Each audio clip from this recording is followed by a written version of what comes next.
Cerita diawali dengan memperlihatkan kesibukan di sebuah kafe yang dimana seorang pelanggan sedang mengkomplain pelayanan yang diterimanya.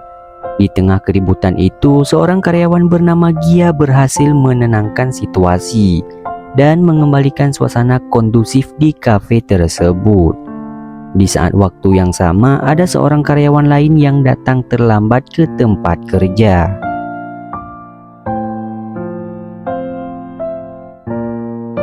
Setelah masuk, karyawan yang bernama Chris bertemu dengan Gia di toilet, dan Gia pun menyapa temannya itu dengan ramah. Tak lama setelah itu, Gia menerima telepon dari seseorang yang memintanya untuk mengirimkan sebuah foto.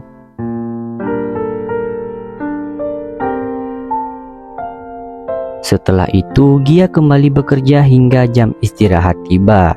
Saat itu, Chris mendekati Gia untuk mengobrol. Dalam obrolan mereka, Gia menyebutkan bahwa ia sering mendengar suara perpusurengan antara Chris dan Wayne, salah satu karyawan lainnya di kafe itu, yang sering bermain di dalam gudang. Ternyata kegiatan Chris dan Wayne tersebut sudah diketahui oleh banyak orang, membuat Chris menjadi malu. Meskipun begitu, Chris tiba-tiba mengajak Gia untuk bermain kuda lumping bersamanya.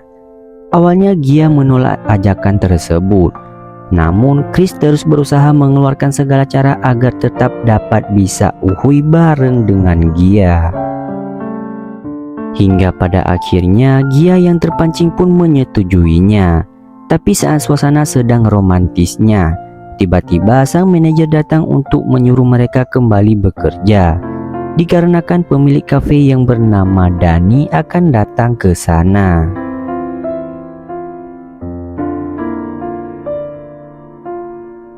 Semua karyawan berkumpul ketika Pak Bos datang. Pak Bos memberitahu bahwa ia akan membuka cabang baru di kota lain. Pak Bos menjelaskan bahwa beberapa karyawan dari kafe ini akan dipindahkan ke kafe yang baru untuk melatih karyawan baru di sana.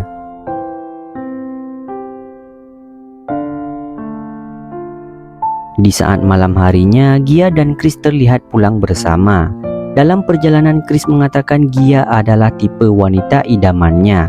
Chris menyadari bahwa Gia memiliki perasaan padanya. Meskipun Chris tidak menuntut untuk mereka menjalin hubungan, namun Chris mengungkapkan keinginannya yang besar untuk bermain kuda lumping dengan Gia. Chris sangat penasaran bagaimana rasanya ketika ia bersama dengan Gia. Mendengar hal itu, dengan sedikit rayuan buaya dari Chris, akhirnya Gia pun mau untuk bermain kuda lumping pada malam itu juga.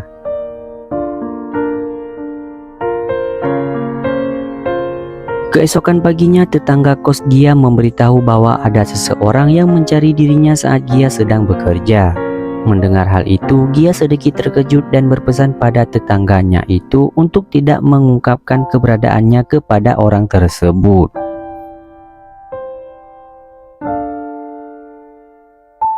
Saat di tempat kerja, Gia terlibat dalam percakapan bersama Chris dan Wayne. Mereka sedang mengobrol ketika tiba-tiba sebuah mobil mewah berhenti di depan kafe. Gia segera pergi menghampiri mobil tersebut, membuat Chris dan Wayne penasaran dengan siapa yang berada di dalamnya hingga Gia harus menghampirinya. Ternyata orang yang berada di dalam mobil itu adalah seorang anggota dewan yang bernama Charles.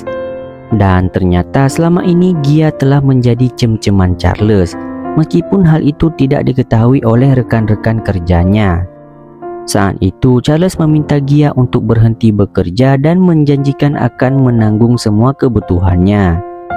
Namun Gia menolak tawaran tersebut karena ia sangat menikmati pekerjaannya di kafe tersebut. Charles kemudian meminta Gia untuk merasakan singkong bakar yang ia bawa. Tapi Gia tidak mau dan merasa malu karena di dalam mobil tersebut ada Pak Sopir. Namun Charles justru mengatakan bahwa ia senang jika ada yang melihat. Karena Gia tak ada pilihan lain, Gia pun merasakan singkong bakar rasa balado yang dibawa Charles. Dan setelah itu mereka melanjutkan dengan pertandingan futsal. Setelah memenuhi permintaan Charles, dia kembali ke tempat kerja dengan sikap yang biasa, seolah-olah tidak terjadi apa-apa.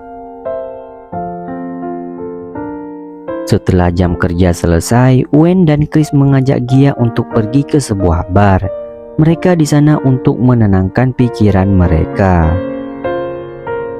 Setelah acara selesai, Wen kemudian pulang dengan ojek online. Sementara Chris mengikuti Gia sampai ke tempat kosnya. Malam itu mereka bermain futsal dengan bebas.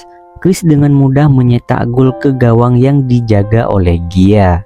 Setelah permainan selesai, Chris yang penasaran bertanya kepada Gia tentang kapan ia pertama kali Gia bermain futsal. Gia pun mulai bercerita saat masih SMP.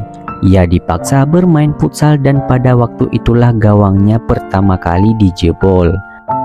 Mendengar hal itu, Chris merasa kasihan dan meminta Gia untuk tidak melanjutkan ceritanya. Gia terdiam sejenak mengenang masa lalunya yang suram. Chris yang mulai memahami beratnya beban yang dipikul Gia merasa semakin terlibat padanya. Mereka duduk bersama dalam keheningan dan Chris berusaha memberikan dukungan melalui kehadirannya. Tak berselang lama, tiba-tiba Pepe supir Charles datang ke tempat kos Gia. Melihat Chris berada di sana, Pepe langsung memberikan peringatan kepada Chris. Ternyata Pepe juga sering bermain futsal dengan Gia yang terbentuk karena sering menyaksikan Gia bermain futsal dengan Charles. Pepe mengatakan akan menyingkirkannya jika Chris bermain futsal lagi dengan Gia. Malam itu Pepe bahkan menginginkan dirinya bermain kuda lumping di depan Chris. Namun Chris menolak permintaan itu dan memilih pergi dari tempat tersebut. Di keesokan paginya, teman-teman di restoran tidak melihat Chris datang untuk bekerja.